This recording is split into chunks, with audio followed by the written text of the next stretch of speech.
Okay. Oh, let's go. Join the team. Hey, DCMCGUIRE Review, and today we're going to take a look at two, well, actually just one, this one right here. But I do want to call out real quick, we've got another video that I believe has been released before this one, that is Life in Reterra. These are two newish Hasbro, parent company, Hasbro board games. Highly recommend Life in Reterra. We're going to put that off to the side here, and today we're going to talk about Betrayal Deck of Lost Souls. Now, highly recommend that other one. I'm not sure that I can highly recommend this. And let me tell you why. And I think this is going to be, so this video is going to be a little bit different. As everybody on the team knows, and as anybody who send me games understand, this is a review channel. It's not a paid-for ad. It's not a paid-for promotion. The games are sent.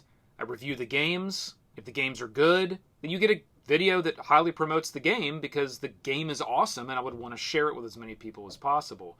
However, it's a review channel, and many of my videos also go into, like, maybe some of the downfalls of some of these games as well. And I will preface it before we get into this video. Based on the things that I say, there are some things that are really awesome here, and you may absolutely want to go out right now and buy this game, and I would recommend that certain folks do. But there are some drawbacks that I found in Betrayal Deck of Lost Souls. And we're going to do this video a little bit differently. We're going to handle this more from like a product design perspective. It's not going to be a how to play. If you want to know how to play, there's other videos out there where folks have figured out how to play this game and have figured out all the rules. And you can watch those videos. This is not going to be a how to play. This is going to be what is the experience that you're going to get as a player, just as is in this box right here.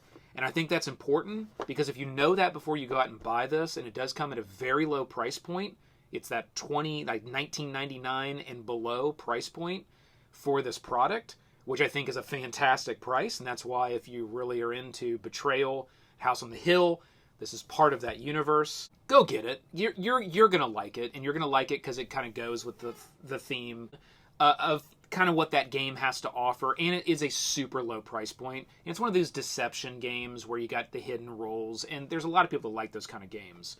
And it is a good one to add to your collection from that perspective once you figure out how to play it. Okay, so I think I've said enough here before we get in. Let's just look at the overall box design. And the reason why I'm doing the video this way is because I want to showcase, but not in an overly negative way, because again, there's a lot going on here that's really, really well done. But I want to showcase where just a few mistakes can actually impact the overall acceptance of your product and the experience of that product. So let's just look at the box. Nice, thick cardboard box. It's got the spotting on it. It's got the glare, the flare. I mean, the box looks absolutely fantastic. You see this sitting on a shelf for $19 in a store, and that's like $19.99, I think, is MSRP. That's what everybody has it for out there right now. Like sitting there, you're gonna be like, "Oh, this is freaking cool! Oh, and it's Betrayal. Love that game." And they did some extra little things where this is actually a sticker here on the top, which I thought was kind of cool. I like the way that this is designed. Kind of makes it look like it's sort of the quality stamp on the box. And then on the back, you've got a little bit about the game and some of the artwork, which we'll talk about that here in a minute. And then you've got this, what I tried to initially peel off, but it's actually printed on the box, and it even has the little wrinkles in it and everything.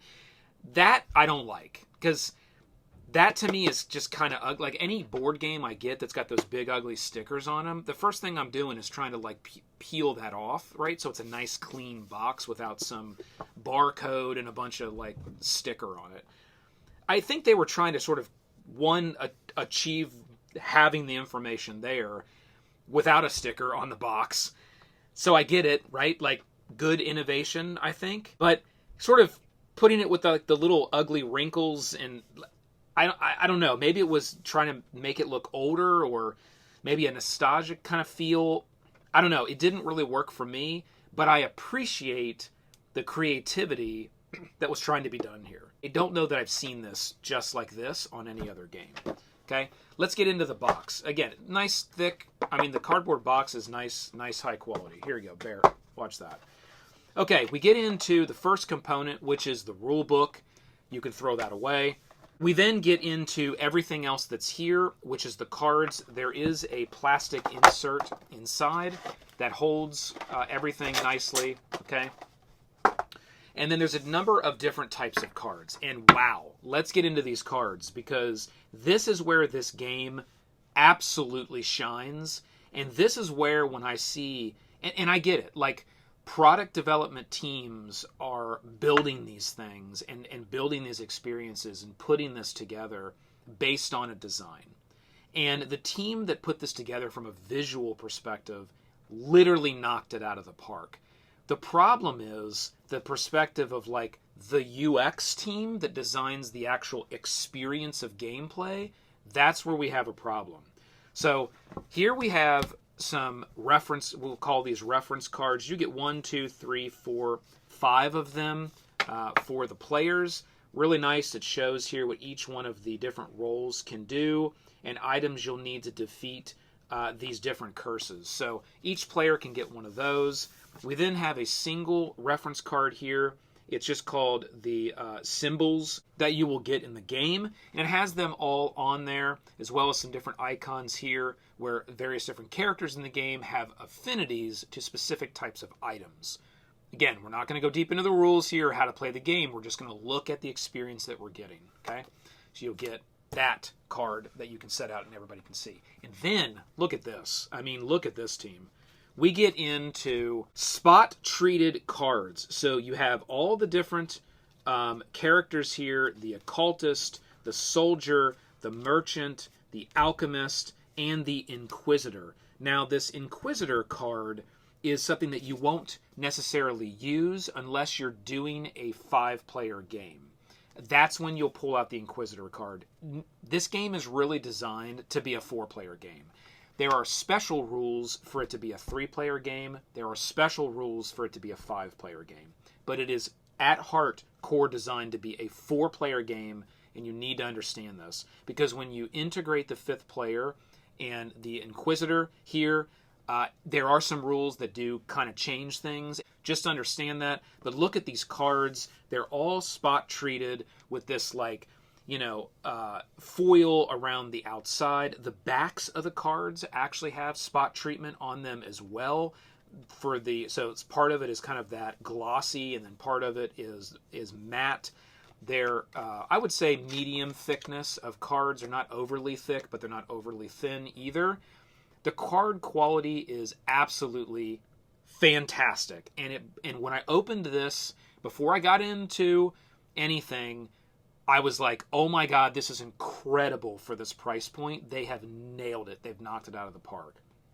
The artwork, you're either going to like it or you're not going to like it. It's kind of a love-hate type thing. It is very sort of pastel, smeary kind of artwork. It is kind of hard sometimes to even see what's on the card. You have to look at it for a minute. And then once you do and you see it, there's really a lot of depth and a lot of emotion and feel in the artwork. So I think the artwork is actually pretty good. It's just what happens is with this style, and you've got the character cards that don't have anything on them other than the character card and the name.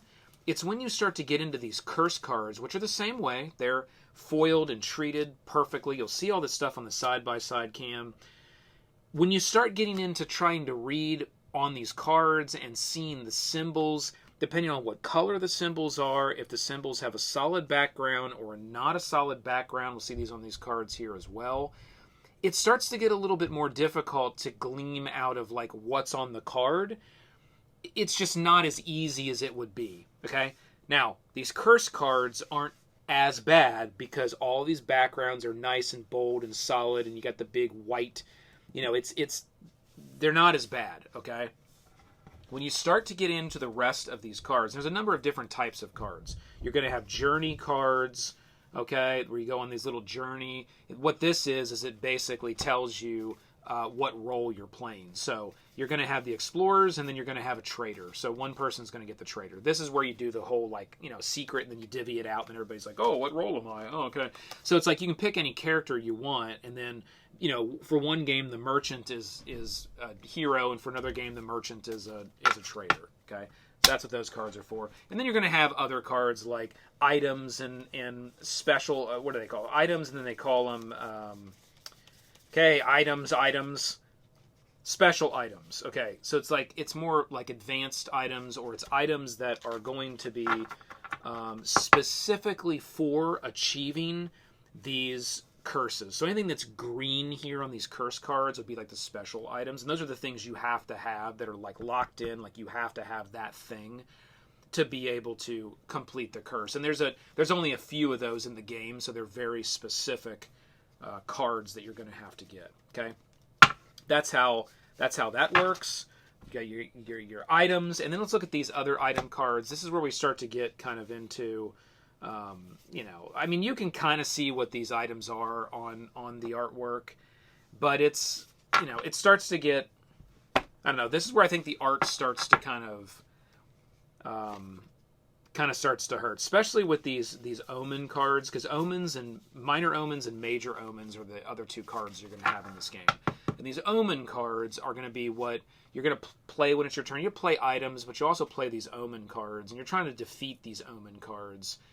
And because if you defeat these omen cards, they become hints on what the curse is. Then you can set the omen card next to the curse that you want, and you try to get the most omen cards next to a curse, and that's the overall curse. And are you right or are you wrong? Right. So again, not going to go into all the rules, but that's kind of how the game works. And you can only imagine, right? Like all the people that are not traders are all trying to cooperatively work together to take out, you know, as many omens as possible, or put items down next to curses that are necessary, where the trader is going to be trying to offset that over the course of the gameplay until people realize who the trader is, calls them out, they're either right or wrong, or the trader reveals themselves. And then the rest, actually it's kind of odd to me once the trader just reveals themselves, because then for the rest of the game you know who the trader is versus not. I do kind of like those styles a little bit better, where you go all the way to the end of the game and then you figure out, oh, you were the trader, right? I'm not sure that I really like that mechanic of the early trader call out, or specifically the just trader reveal. That I don't know, because past that point it really changes the dynamic of the gameplay, where up until that point anybody could be the trader, and like it's like, is this person working cooperatively with me because they really are another explorer, or are they tricking me because they're the trader? And that piece in a game like this is what this game and mechanic is all about. So once the secret's out and it's revealed, I've just found in every one of these games that it works like this, the dynamic changes drastically. And if the mechanics aren't right, it generally just kind of peters out from that point, where there's this high amount of like energy before that actually happens. So I'll mention that with kind of the overall design of this game as well. Okay, so on some of these cards, it just starts to become kind of difficult to see the icon, and the text is in white, but then the border's in white, and the cards all kind of, you can just see, like, just look at this card, and it's like, your eye is not just drawn right to like, oh, what's important? It's like, it's just like all over the place, right? And you'll see in the side-by-side camera some of these examples, okay? So that's as far as I'm going to go with, like, the cards. So you can see that the cards look incredible. And I'm going to go one step further to show just how much treatment, and I would say, I'm going to even go as far as saying, like, passion the design team put into this. On these cards, there's actually, on these character cards, there's actually a printing that's secretly encoded on this card. And you won't just see it until you, like, the light hits it just right. You'll be like, what is that? It almost looks like a smear on the card. And then you'll see, hang on a second. Wait a tick. There's actually little runes that are secretly printed on this card. And then it makes you feel, okay, well, what does that mean? Like, well, maybe they all look like that, and that's just part of the treatment of the card and the artwork, and then it's like, oh, well, hang on, this is printed on there, but it's printed on there in a little bit of a different way, and it looks, hang on a second, it looks different. And then I come here, and it's like, well, hold up, here's 2 lines printed on this one, and this one's got 3 lines of information printed on it. So then it becomes like, hang on, there's something here. There's like an encoded message, and it's not mentioned in the rule book. It's just, so you can see, like, wow, the team really put this extra thing and this extra piece in there for you to discover as a player, and for it to be something where you're all sitting around the table and you've played a few times, or maybe the first time, and someone's like, there's something printed on this card. Oh yeah, there's something on mine too. Hang on, mine's different. And it's like, oh, let's check the rule book. No, nothing here about that. So it's pretty cool. And then if you look at the box, you start looking at the box and you'll start to find, hang on a second, this same sort of rune language is printed all the way around this box. And then, hold up a second, if you take this box and put it on here and pull it off, you start to find that maybe these letters match up with these symbols, and now you can actually decode what's on each one of these cards. So, sorry if that was a spoiler for anyone, but I thought that was actually just a genius product design thing to add into this game. Like, how awesome is that from a team who's designing sort of the product and the design and the look of the game? That's where the passion really shines through. And then you design this. And this is the problem with this game. It's not the mechanics of the game. It's not the design and the look of the game. It's not the price point of the game. All of those things, go out and get it, right? It's all you have to do. You could have a fantastic game, and all you have to do is get a rule book that is clunky, not well written, not well designed, and it just, the whole thing. It's almost like I could recommend, buy this game, don't even look at this component, just actually throw this away, okay? Go to your phone, go online and download because here's the thing, all these companies that get feedback on, like, Rulebook's not great, they want to upgrade something, they want to add an errata, they'll put online an update to their rulebook. They'll redo it. I can only imagine they're going to do it at some point. They may have done it already. Okay? Just take this out, pitch it in the trash, because you won't, I hate to be negative like that, but seriously, you'll read this tiny little rulebook with like 4 pages of rules, and you'll read it over and over and over again. And then you'll play the game, and you'll go back, and you'll read it, and you'll be like, are we doing this right? And these are the types of games where it's like, you can't mess up the rules or not do stuff right, or it gives away the secret, or it messes something up.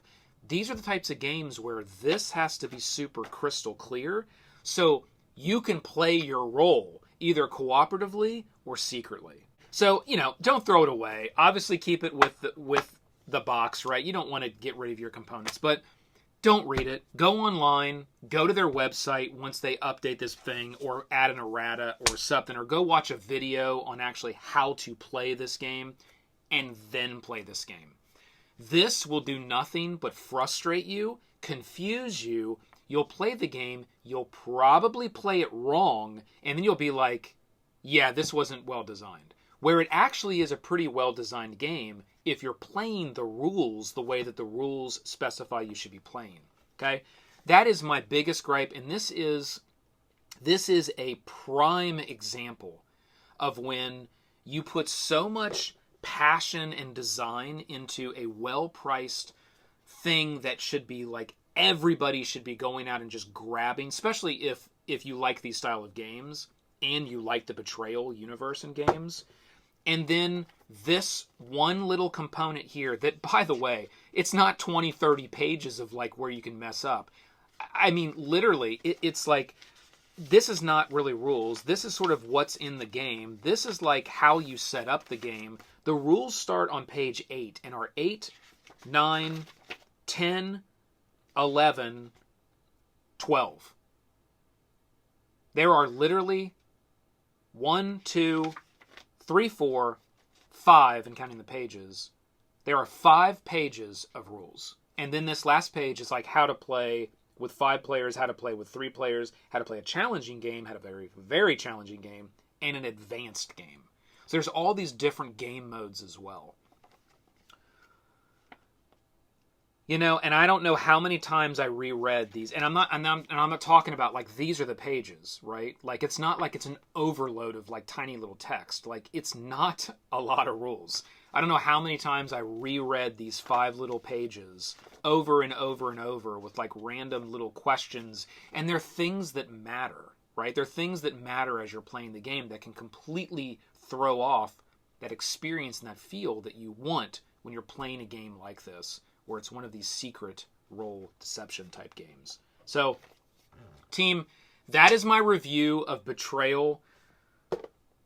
Team, that is my review of Betrayal, Deck of Lost Souls.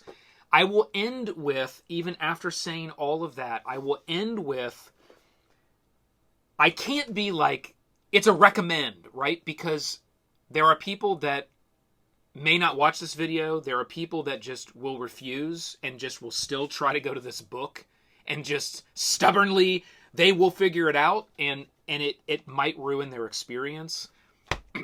So I can't say this is just a buy, but if you like Betrayal and you like that universe, I do. I have all of the games. I have at least 2 of the versions of those games. Then it's a buy, right? If you want this and you like that style of game, and I very much like that style of game. Design was by Bruce Glasgow. Again, I do like the design of the game. I have no issue with that. I think this rulebook did not do the designer any justice. However, the game, and if you play it the way it should be played, actually is pretty good. And it has a few more mechanics than what you'll generally find in one of these very simple hidden deception games.